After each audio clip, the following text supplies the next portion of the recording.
నమస్తే, welcome to స్వతంత్ర news. నేను సోనియా. బులెటిన్ల ముందుగా హెడ్లైన్స్ చూద్దాం. రెండో విడత జాబితాపై టీడీపీ కసరత్తు. పలువురు నేతలతో మాట్లాడుతున్న చంద్రబాబు.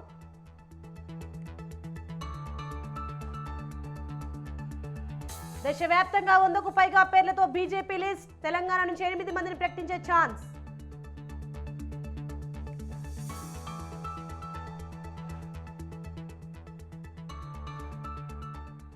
ఏపీలో ప్రధాని పర్యటనకు ముమ్మర ఏర్పాట్లు. చిలకలూరిపేట బహిరంగ సభకు భూమి పూజ.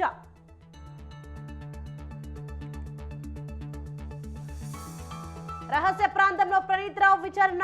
సెల్ ఫోన్లను ఎఫ్ఎస్ఎల్ కు పంపిన పోలీసులు. జమ్మిగుట్ట తహసీల్దార్ ఇంట్లో ఏసీబీ తనిఖీలు. ఏకకాలంలో పలుచోట్ల సోదాలు.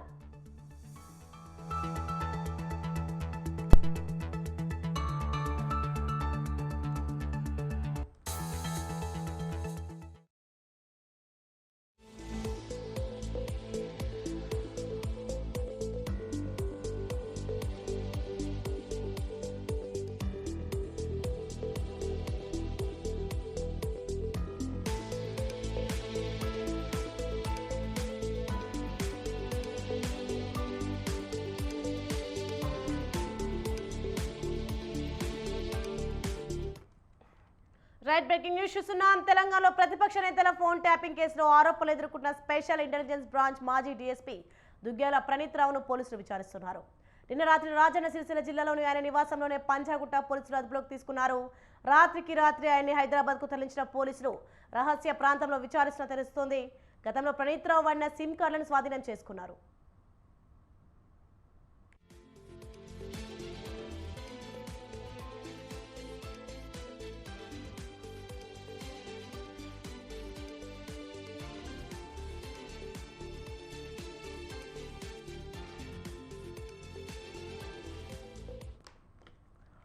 ఎస్బీఐ లాగర్ రూమ్ లో హార్డ్ డిస్క్ ధ్వంసం చేసిన తర్వాత నుంచి ప్రణీత్ రావు పక్కా ప్లాన్ తో వ్యవహరించినట్టు తెలుస్తోంది.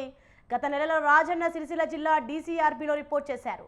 అక్కడ జాయిన్ అయిన 2 రోజులకే సీక్ లీవ్ పెట్టినట్టు సమాచారం. సస్పెన్షన్ కు వారం రోజుల ముందు నుంచే డీసీఆర్బీకి వెళ్లలేదని తెలుస్తోంది. సిరిసిల్ల హెడ్ క్వార్టర్ను విడిచి వెళ్లరాదని సస్పెన్షన్ ఉత్తర్వులో పేర్కొన్నప్పటికీ ఆయన తప్పించుకుని తిరుగుతున్నట్లు తేలింది. ఈ క్రమంలోనే ప్రణీత్ రావు కోసం ఇంటి వద్ద పోలీసులు నిఘా పెట్టారు. మంగళవారం రాత్రి ప్రణీత్ రావు ఇంటికి వచ్చిన విషయం గుర్తించి దాడి చేసి ఆయన అరెస్ట్ చేశారు. ఆయన వద్ద ఉన్న సెల్ ఫోన్లను సీజ్ చేశారు. స్థానిక పోలీసులకు సమాచారం ఇచ్చి ప్రణీత్ రావును హైదరాబాద్కు తరలించారు. పంజాగుట్ట పోలీస్ స్టేషన్లో స్టేట్మెంట్ రికార్డ్ చేసిన అనంతరం నాంపల్లి కోర్టులో హాజరుపరిచే అవకాశం ఉంది.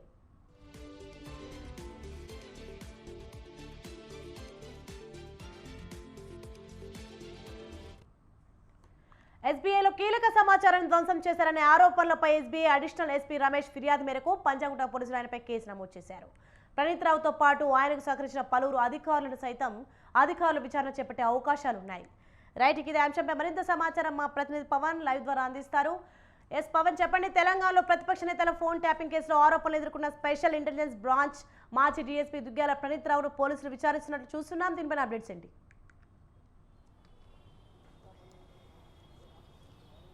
అయితే నిన్న రాత్రి సిరిసిల్లాలోని తన ఇంట్లో అదుపులోకి తీసుకున్నట్లుగా తెలుస్తుంది. అయితే ఎస్ఐబి మాజీ డీఎస్పీ ప్రణీత్ రావును కూడా అదుపులోకి తీసుకొని రహస్య ప్రదేశంలో కూడా విచారిస్తున్నట్లుగా తెలుస్తుంది. అయితే మొత్తానికి చూస్తే మాత్రం పోలీసులు మాత్రము అరెస్టుకు సంబంధించి ఎక్కడ కూడా ధృవీకరించడం లేదు. అయితే ప్రజెంట్ మాత్రము రహస్య ప్రదేశంలో ప్రణీత్ రావుకు సంబంధించిన వ్యవహార శైలితో పాటు అతనికి సంబంధించిన ఎవరైతే దాని వెనుక ఉన్నారో వారిపైన కూడా ప్రజెంట్ ప్రణీత్ రావును కూడా చాలా రహస్యంగా విచారిస్తున్నారు. ముఖ్యంగా చూస్తే డిసెంబర్ 4వ తేదీన కాంగ్రెస్ ప్రభుత్వం ఏర్పడిన తర్వాత ఒకసారిగా లాగర్ రూమ్లోకి వెళ్ళి ఒక పూర్తిగా కాల్ రికార్డుకు సంబంధించి వాటిని ధ్వంసం చేయడం, అంతేకాకుండా హార్డ్ డిస్క్కు సంబంధించి వాటన్నిటిని కూడా పూర్తిగా ధ్వంసం చేయడము, అంతేకాకుండా సీసీ కెమెరాలను పూర్తిగా ఆఫ్ చేసి ఒక ఘటనకు కూడా పాల్పడడం పైన కూడా దీనికి సంబంధించి SIB additional SP Ramesh Panjagutta police స్టేషన్లో ఫిర్యాదు చేసిన నేపథ్యంలో అతనిపైన కూడా ప్రణీత్ రావుతో పాటు మరికొందరి పైన కూడా కేసులు కూడా నమోదు చేశారు. నమోదు చేసిన నేపథ్యంలో దీనిపైన కూడా పోలీసులు ప్రత్యేకంగా కొన్ని టీమ్స్ కూడా ఏర్పాటు చేశారు. అయితే ఇప్పటికే ఒక ఫోన్ ట్యాంపరింగ్ సంబంధించి చూస్తే ఇటు ప్రతిపక్షాలకు సంబంధించి అంటే కాంగ్రెస్ నేతలకు సంబంధించిన నేపథ్యంలో పూర్తిగా వారి నాయకులకు సంబంధించి ఫోన్ ట్యాపింగ్ కావచ్చు, కొంతమంది ఐపీఎస్ అధికారులు కూడా ఫోన్ ట్యాపింగ్ కావచ్చు, అంతేకాకుండా ఈ యొక్క రియల్ ఎస్టేట్ సంబంధించిన కంపెనీలకు సంబంధించిన ముఖ్య వ్యక్తులకు సంబంధించి ఈ యొక్క ఫోన్ ట్యాపింగ్ రికార్డ్ చేసినట్లుగా ఇటు సాక్ష్యాధారాలు కూడా సేకరించిన నేపథ్యంలో దీనికి సంబంధించి పూర్తిగా వాటిని ధ్వంసం చేయడము, దాదాపు 10 లక్షల సంబంధించిన కాల్ రికార్డ్స్ కూడా చేసినట్లుగా దీనికి సంబంధించి ఇటు పోలీసులు కూడా దీనిపైన కూడా అనుమానం వ్యక్తం చేస్తున్నారు. అంతేకాకుండా ప్రణీత్ రావు యొక్క సెల్ ఫోన్స్ను కూడా పూర్తిగా దీనికి సంబంధించి రికవరీ చేశారు. వాటన్నిటిని కూడా ఎఫ్ఎస్ఎల్ ల్యాబ్కి పంపించి రీట్రై కూడా చేసిన పరిస్థితి కూడా చూస్తున్నాము. మొత్తానికి చూసి ఒక ప్రణీత్ రావు వ్యవహారం పైన కూడా దీని వెనక ఎవరున్నారు, ఇటు బీఆర్ఎస్ సంబంధించిన 2 మంత్రుల పేర్లు మాత్రం వినిపిస్తున్నాయి. అయితే వారి యొక్క పాత్ర ఎంతగా ఉంది, అంతేకాకుండా ఒక మాజీ ఐపీఎస్ అధికారి యొక్క పేరు కూడా వినిపిస్తుంది, అతని పాత్ర ఎంత ఉంది, అంతేకాకుండా ప్రణీత్ రావు సంబంధించిన ఒక టీం కూడా ఏర్పాటు చేసుకున్నాడు ఎస్ఐబిలో. అంతా కూడా ఒక సామాజిక వర్గానిగా తెలుస్తుంది. అయితే వారిని మాత్రమే ఇందులో ఎంచుకున్నట్లుగా తెలుస్తుంది. వారికి కూడా ఈ యొక్క కేసుకు సంబంధించి పూర్తిగా నోటీసులు ఇచ్చి వారిని కూడా విచారించే అవకాశం కూడా చాలా స్పష్టంగా కనిపిస్తుంది. మొత్తానికి చూస్తే మాత్రము ఈ ఘటన పైన కూడా పూర్తిగా ఆ యొక్క దీనికి సంబంధించి పంజగుట్ట పోలీసులు కూడా ఈ యొక్క విచారణ కూడా కొనసాగిస్తున్న పరిస్థితి కూడా చూస్తున్నాము. మొత్తానికి మాత్రము ఈ యొక్క ప్రణీత్ రావు మాత్రము ఎక్కడున్నాడో చాలా రహస్య ప్రదేశంలో పోలీసులు విచారణ కొనసాగిస్తున్నట్లుగా తెలుస్తుంది. ఎస్ పవన్, మరి అలాగే పంజాగుట్ట పోలీస్ స్టేషన్లో స్టేట్మెంట్ రికార్డ్ చేసిన అనంతరం నాంపల్లి కోర్టులో ఎప్పటి వరకు డీఎస్పీ ప్రణీత్ రావును హాజరుపరిచే అవకాశం ఉంది? పోలీసులు మాత్రం అరెస్టు ధృవీకరించిన దాని తర్వాత 24 గంటల లోపే యొక్క కోర్టులో కూడా హాజరుపరచాల్సి ఉంటుంది. కానీ ఇప్పటివరకు కూడా పోలీసులు మాత్రం ఎక్కడ కూడా అరెస్టు చూపించిన పరిస్థితి కూడా కనిపిస్తుంది. కాబట్టి ఎప్పుడైతే అరెస్టు చూపిస్తారో దాని తర్వాత 24 గంటల్లో కోర్టులో హాజరుపరచాల్సి ఉంటుంది. కానీ మాత్రం ఇప్పటివరకు కూడా పోలీసులు ఎక్కడ కూడా ప్రణీత్ రావు అరెస్టు చేశామని మాత్రము ధృవీకరించలేదు. కాబట్టి దీనికి సంబంధించి పూర్తిగా విచారించిన దాని తర్వాతనే దీనికి సంబంధించి అరెస్టు చూపించే అవకాశం కూడా కనిపిస్తుంది. ఎందుకంటే ఎవరైనా అరెస్ట్ చేసి 24 గంటల్లోనే కోర్టు ముందు హాజరుపరచాల్సి ఉంటుంది నేపథ్యంలో. కానీ ప్రణీత్ రావుని మాత్రం ఎప్పుడు అరెస్ట్ చూపిస్తారని మాత్రం వేచి చూడాల్సిన పరిస్థితి కూడా కనిపిస్తుంది. Right, thanks for the information Pawan.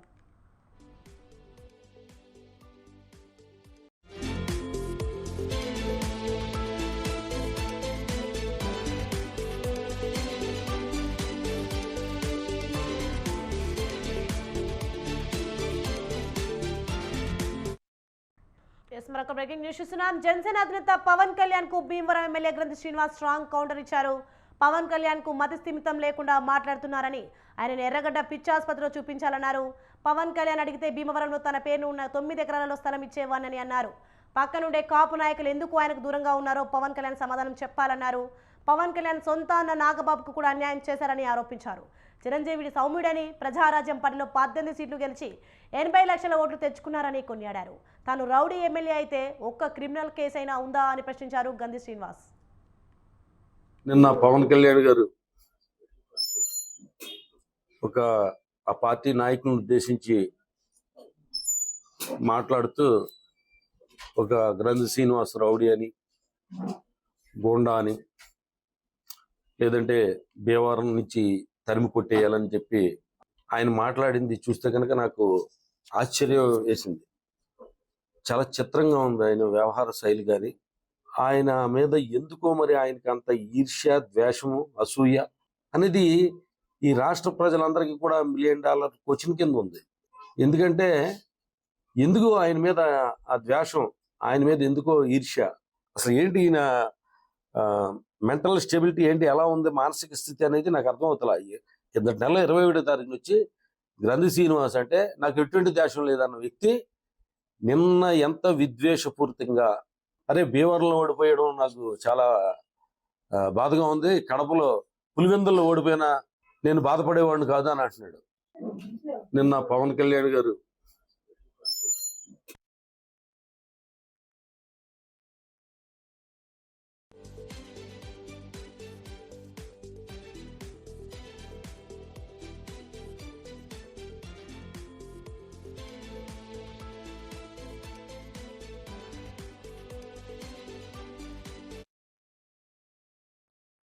ఎన్నికలు సమీపిస్తున్న వేళ ఏపీలో ప్రధాని నరేంద్ర మోదీ పర్యటించనున్నారు. బీజేపీ, టీడీపీ, జనసేన పొత్తు కుదిరిన తర్వాత మొదటిసారి ఆయన ఏపీకి వస్తున్నారు. ఏపీలో నిర్వహించబోయే ఎన్నికల ప్రచారంలో మోదీ పాల్గొనున్నారు. ఈ నెల 15 చిలకలూరిపేటలో ఆయన పర్యటించనున్నారు. అదే రోజున చిలకలూరిపేటలో టీడీపీ, జనసేన, బీజేపీ ఉమ్మడి బహిరంగ సభ నిర్వహించనున్నారు.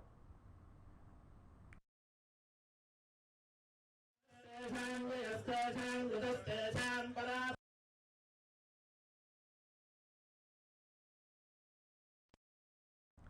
ఉమ్మడి సభలో 3 పార్టీల నేతలు పాల్గొంటారు. 2014 అసెంబ్లీ ఎన్నికల తర్వాత ఒకే వేదికపైకి మోదీ, టీడీపీ అధినేత చంద్రబాబు, జనసేనాని పవన్ కళ్యాణ్ కనిపించనున్నారు. వచ్చే ఎన్నికల్లో బీజేపీ, టీడీపీ, జనసేన మధ్య పొత్తు కుదిరింది.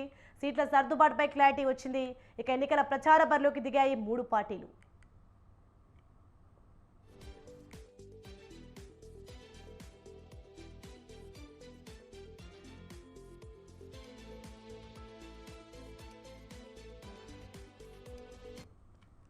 మరోవైపు చిలకలూరిపేట బొప్పుడి దగ్గర నిర్వహించిన బహిరంగ సభాస్థల్ని టీడీపీ నేతలు పరిశీలించారు. టీడీపీ రాష్ట్ర అధ్యక్షుడు అచ్చెన్నాయుడు, మాజీ మంత్రి ప్రత్తిపాటి పల్లారావు, టీడీపీ, జనసేన, బీజేపీ ముఖ్య నేతలతో కలిసి సభాస్థలాన్ని పరిశీలించారు. టీడీపీ జాతీయ ప్రధాన కార్యదర్శి నారా లోకేష్ వివిధ కమిటీలతో భేటీ అయి సభ ఏర్పాట్ల గురించి చర్చించారు. సభ ప్రాంగణం వద్ద భూమి పూజ నిర్వహించారు. పొత్తు కుదిరిన తర్వాత నిర్వహిస్తున్న మొదటి సభను ప్రతిష్టాత్మకంగా తీసుకున్నాయి 3 పార్టీలు. ప్రధాని మోదీ పాల్గొనే సభ ఏర్పాటును స్వయంగా పర్యవేక్షిస్తున్నారు నారా లోకేష్.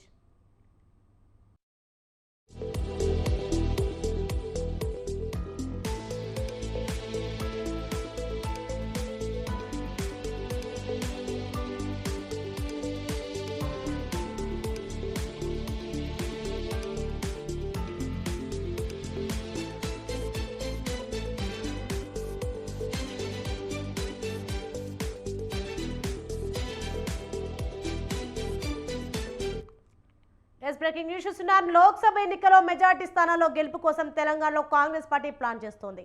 ఈ క్రమంలోనే గాంధీ భవన్లో ఇవాళ కీలక సమావేశం జరగనుంది. డీసీసీ అధ్యక్షులు అసెంబ్లీ ఎన్నికల్లో పోటీ చేసిన అభ్యర్థులతో ఇన్ఛార్జ్ దీపాదాస్ మున్షి భేటీ కానున్నారు.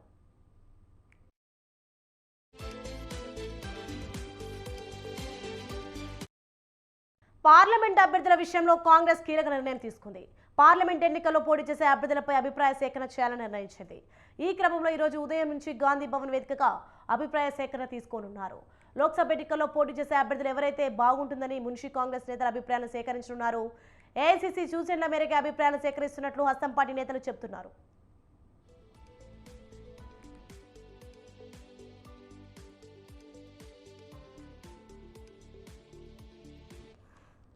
ఈరోజు మధ్యాహ్నం ముఖ్యమంత్రి రేవంత్ రెడ్డి మరోసారి ఢిల్లీకి వెళ్లనున్నారు. ఈ సందర్భంగా ఏఐసీసీ ఎన్నికల కమిటీ సమావేశంలో రేవంత్ పాల్గొనున్నారు.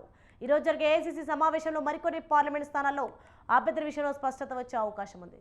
రైట్, ఇదే అంశంపై మరింత సమాచారం మా ప్రతినిధి రాజు లైవ్ ద్వారా అందిస్తారు. రాజు, ఇవాళ గాంధీ భవన్ వేదిక కూడా కీలక సమావేశం కానుంది. ఇప్పటికే పార్లమెంటు ఎన్నికల్లో బరిలో దింపే అభ్యర్థుల వడపోత కార్యక్రమం, అలాగే ప్రాథమికంగా ఈ యొక్క అభ్యర్థులు ఇప్పటికే దరఖాస్తులు చేసుకున్నప్పటికీ కూడా బలమైన అభ్యర్థులు ఈ ఎన్నికలు కాంగ్రెస్ పార్టీకి అత్యంత కీలకం కాబట్టి తెలంగాణలో కూడా ప్రతి ఒక్క సీట్ని కూడా కైవసం చేసుకోవాలనేటటువంటి లక్ష్యంతో కాంగ్రెస్ పార్టీ ముందుకు వెళ్తూ ఉంది. దానిలో భాగంగానే ఇవాళ గాంధీ భవన్లో టీపీసీసీ ఇన్ఛార్జిగా ఉన్నటువంటి దీపాదాస్ మున్షి ఆధ్వర్యంలో ఇప్పటికే ప్రకటించినటువంటి 4 పార్లమెంటు అభ్యర్థులు కాకుండా మిగిలినటువంటి 13 పార్లమెంట్ నియోజకవర్గాలకు సంబంధించినటువంటి డీసీసీ అధ్యక్షులు, వారితో పాటుగానే మొన్నటి అసెంబ్లీ ఎన్నికల్లో బరిలో ఉన్నటువంటి ఎమ్మెల్యే అభ్యర్థులు, వారితో పాటుగానే గెలిచినటువంటి ఎమ్మెల్యేలు కూడా ఈ యొక్క పార్లమెంటు ఆయా పార్లమెంటుకు సంబంధించినటువంటి ముఖ్య నేతలతో కూడా సమావేశం కానున్నారు. ఇది ఏఐసీసీ సూచనల మేరకు మరోసారి ఈ యొక్క అభిప్రాయ సేకరణ కార్యక్రమం కూడా నిర్వహిస్తూ ఉన్నారు. ఎందుకంటే ఇప్పటికే 4 నియోజకవర్గాలకు సంబంధించినటువంటి అభ్యర్థుల ఖరారు చేసినప్పటికీ కూడా కీలక నేతలు ఈ యొక్క టికెట్ల కోసం పోటీ పడుతున్నటువంటి పరిస్థితి అయితే ఉంది. దాంతోపాటుగానే కాంగ్రెస్ పార్టీ ప్రతి సీటును కైవసం చేసుకునే దిశగా కూడా అడుగులు వేస్తున్న క్రమంలో కూడా ఇతర పార్టీ నేతలు కూడా ఈ యొక్క ఎంపీ స్థానాన్ని అడుగుతూ ఉన్నారు. దానిలో భాగంగానే వారు వస్తే ఎటువంటి పార్టీకి ప్రయోజనం చేకూరే విధంగా కూడా పార్టీకి లబ్ధి చేకూరుతుంది, అలాగే గెలుపు అవకాశాలు ఏ విధంగా ఉంటాయి. ఇప్పటికే ఆయా పార్లమెంట్ నియోజకవర్గాల్లో దాదాపు ఫైనల్ అయినటువంటి నేతలకు ప్రస్తుతం ఏ విధమైనటువంటి అక్కడ బలాబలాలు ఉన్నాయి. దాంతోపాటుగానే ఇతర పార్టీల నేతలు అంటే ఇప్పటికే కొత్తగా వచ్చారు కాంగ్రెస్ పార్టీకి, చేవెళ్ల నుంచి సునీతా మహేందర్ రెడ్డి పేరు బలంగా వినిపిస్తుంది. వారితో పాటుగానే సికింద్రాబాదు, అలాగే మల్కాజ్గిరికి అటు కంచర్ల అల్లు అర్జున్ మామ కంచర్ల చంద్రశేఖర్ రెడ్డి కావచ్చు, ఈ నేతలు రావడం, ఆ నేతలు కూడా ఆయా పార్లమెంట్ నియోజకవర్గాల టికెట్ ఆశిస్తూ ఉన్నారు. అయితే ఆ నియోజకవర్గాలకు సంబంధించినటువంటి డీసీసీ అధ్యక్షులు కావచ్చు, వీరితో పాటుగానే అక్కడ పోటీ చేసినటువంటి స్థానికంగా అసెంబ్లీ ఎన్నికల్లో పోటీ చేసినటువంటి అభ్యర్థులు వారి యొక్క అభిప్రాయాలను సేకరించనున్నారు. ఇవాళ దీంతో పాటుగానే ఈ యొక్క కీలక సమావేశంలో కూడా అభ్యర్థుల యొక్క అక్కడ పోటీ చేసే అభ్యర్థులు ఎవరైతే బాగుంటుంది అనేటటువంటి నియోజకవర్గ పరిధిలో ఉన్నటువంటి ముఖ్య నేతల అభిప్రాయ సేకరణ ఉంటుంది. అనంతరం కూడా ఈ యొక్క లిస్టును కూడా ఏఐసిసికి నివేదిక ఇవ్వనున్నారు. అనంతరం ఇవాళ మధ్యాహ్నం ఢిల్లీ వెళ్ళనున్నారు సీఎం రేవంత్. ముఖ్యంగా అటు ఏఐసిసి ఎన్నికల కమిటీ సమావేశం కూడా జరగనుంది. మొన్న జరిగినటువంటి ఏఐసిసి ఎన్నికల కమిటీ సమావేశంలో కూడా బట్టి విక్రమార్కతో పాటు ఉత్తమ్ కుమార్ రెడ్డి అలాగే సీఎం రేవంత్ రెడ్డి పాల్గొన్నప్పటికీ కూడా మరోసారి ఇవాళ ఢిల్లీకి వెళ్ళనున్నారు. ఇవాళ దాదాపు మరికొంతమంది అభ్యర్థుల పేర్లు కూడా ఖరారయ్యేటటువంటి అవకాశం ఉంది. అయితే కొత్తగా వచ్చినటువంటి నేతలకు టికెట్లు ఇస్తే పార్టీని అంటిపెట్టుకొని ఉన్నటువంటి నేతలు ఏమైనా ఆగ్రహానికి గురయ్యేటటువంటి అవకాశాలు ఉన్నాయా అనేటటువంటి దాని మీద కూడా ఇవాళ అభిప్రాయ సేకరణలో తేటతెల్లం కానుంది. వీరితో పాటుగానే కొత్తగా వచ్చేటటువంటి అభ్యర్థులను ఆ యొక్క పార్లమెంట్ నియోజకవర్గాల్లో బరిలో దింపితే ఎటువంటి బలాబలాలు ఉంటాయి, ప్రత్యర్థులు ఎవరు నిలిచేటటువంటి అవకాశం ఉంది. దాంతోపాటుగానే ఆయా నియోజకవర్గాల్లో క్షేత్రస్థాయి క్యాడర్ కూడా వారికి అనుకూలించేటటువంటి అవకాశం ఉందా, వారి వెంట వచ్చేటటువంటి క్యాడర్ కూడా వారి వెంటనే కాంగ్రెస్ పార్టీలో చేరిన అనంతరం కూడా ఉంటుందా అనేటటువంటి సమీకరణాలు ఇప్పటికే అటు ఏఐసిసి నుంచి వచ్చినటువంటి సర్వే బృందాలు కావచ్చు, ఇక్కడ రాష్ట్ర వ్యూహకర్తగా ఉన్నటువంటి సునీల్ కనుగోలు సర్వే బృందాలు కూడా ఒక సర్వేలు చేస్తూ ఉన్నాయి. వారికి టికెట్లు కేటాయిస్తే ఎటువంటి విజయావకాశాలు ఉన్నాయి అనేటటువంటి అంశాల మీద కూడా ఒకవైపు సర్వేలు నిర్వహిస్తున్నారు. మరోవైపు కూడా ఆయా 13 పార్లమెంట్ నియోజకవర్గాలకు సంబంధించి ఇవాళ మరి కాసేపట్లో ఈ యొక్క అభిప్రాయ సేకరణ కార్యక్రమం ప్రారంభమైన అనంతరం కూడా సాయంత్రం వరకు ఈ 13 పార్లమెంటు నియోజకవర్గాల అభ్యర్థులు ముఖ్యమైన కీలక నేతలు ఎవరైతే ఉంటారో ఆ అభ్యర్థులు ఎవరిని నిలబెడితే బాగుంటుంది, ఎటువంటి బలాబలాలు ఉంటాయి అనేటటువంటి దాని మీద కూడా పూర్తి స్థాయిలో అభిప్రాయ సేకరణ చేయనున్నారు. దీంతో పాటుగానే ఇవాళ ఢిల్లీ వెళ్ళనున్నటువంటి సీఎం రేవంత్ రెడ్డి కూడా దాదాపు కొన్ని పేర్లు ఖరారయ్యేటటువంటి అవకాశం అయితే ఉంది. ముఖ్యంగా కీలక నేతలు పోటీ పడుతూ ఉన్నారు కొన్ని నియోజకవర్గాలు. ఆ నియోజకవర్గాలు కొన్ని హోల్డ్లో ఖమ్మం అలాగే నాగర్ కర్నూలుకు మల్లు రవి అలాగే సంపత్ కుమార్ కీలక నేతలు పోటీ పడుతున్న నేపథ్యంలో కూడా కొన్ని నియోజకవర్గాలు హోల్డ్లో పెట్టినప్పటికీ ఇప్పటికే ప్రత్యర్థి పార్టీలు కూడా కొంచెం వేగం పుంజుకొని కూడా ఇప్పటికే అభ్యర్థులు ప్రకటిస్తున్న నేపథ్యంలో కాంగ్రెస్ పార్టీ వెనకబడొద్దు, ఇక్కడ రాష్ట్రంలో అధికారంలో ఉంది కాబట్టి ఇక్కడ తెలంగాణలో అత్యధిక స్థానాలు కైవసం చేసుకుంటే కేంద్రంలో కాంగ్రెస్ పార్టీ అధికారంలోకి వచ్చే అవకాశం ఉంది కాబట్టి ఇది గెలుపు లక్ష్యంగా కూడా అభ్యర్థుల ప్రకటన ఉండాలి. దీంతో పాటుగానే కూడా ఈ యొక్క ఎన్నికల్లో విజయం సాధించే అభ్యర్థులను కూడా నిలబెట్టాలనేటటువంటి భావనలో కాంగ్రెస్ పార్టీ ఉంది. అందుకే ఈ యొక్క అభిప్రాయ సేకరణ కూడా టీపీసీసీ ఇన్ఛార్జిగా ఉన్నటువంటి దీపాదాస్ మున్షీకి అలాగే కార్యదర్శులకు కూడా ఈ యొక్క అభిప్రాయ సేకరణ కార్యక్రమాన్ని అప్పచెప్పినట్లయితే తెలుస్తా ఉంది. సోని రైట్, థ్యాంక్ యూ రాజు.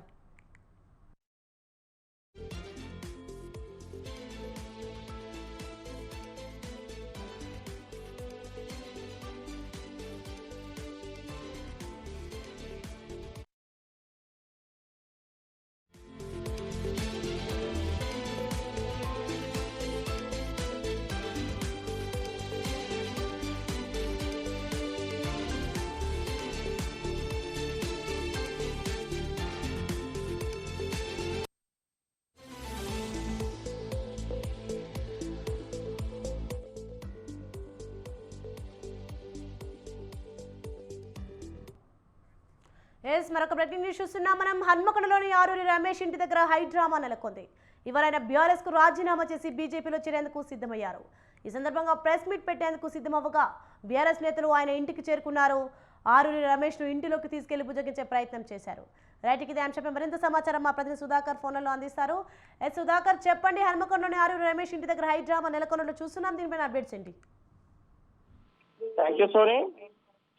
గత కొద్ది రోజుల నుంచి ఆరూరి రమేష్ పార్టీ మారుతున్న సమాచారం రావడంతో పాటు అతని భుజాయింపే పనిలో మొత్తం నిమగ్నమై ఉన్నారు. ఒక్కొక్క రోజుకొక మలుపు తిరుగుతున్న సంఘటన ఉంది. గత కొద్ది రోజుల నుంచి చూస్తే ఆరూరి రమేష్ బీజేపీలో, నేను బీఆర్ఎస్ పార్టీలో ఉంటా, బీఆర్ఎస్ పార్టీలోకి వెళ్ళి కూడా వెళ్ళను, నేను బీఆర్ఎస్ కి పనిచేస్తానని చెప్పడం జరిగింది. అయినా కూడా అతనికి వినకుండా ఉండడంతో పాటు బీఆర్ఎస్ పార్టీ వారు కూడా ఇటు వరంగల్ పార్లమెంట్ టికెట్ కూడా కన్ఫర్మ్ చేస్తా అని చెప్పి ఒక అంటే ప్రామిస్ కూడా చేయడం జరిగిందని చెప్పడం జరుగుతుంది. ఇదే క్రమంలో చూస్తే ఇటు ఆరు రమేష్ కును గతం నుంచి చూస్తే కొద్ది రోజులు చూస్తే అతని గురుగారు ఎవరైతే ఉన్నారో కడియం శ్రీహరికి ఇద్దరి మధ్య పచ్చిగడ్డి వేసే మండే విధానంగా అవపడుతుంది. ఎందుకంటే గత కొద్ది రోజుల నుంచి కడియం కావ్యకు వరంగల్ ఎంపీ టికెట్ ఇవ్వాలని చెప్పేసి ఆరు రమేష్ కడియం కావ్యకు ఎంపీ టికెట్ కావాలని చెప్పేసి కడియం శ్రీహరి ట్రై చేయడం జరుగుతుంది.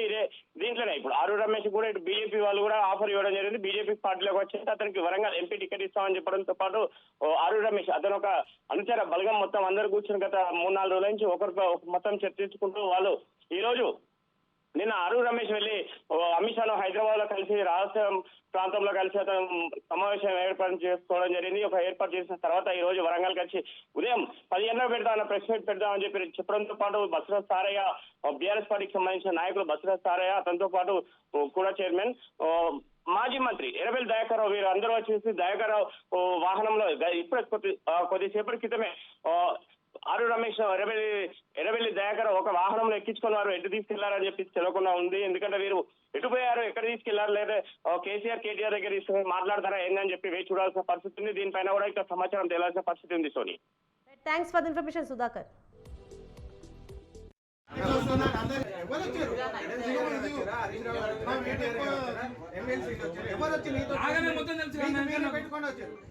ఆయన ప్రజలు నమ్మడాలి కార్యకర్తలు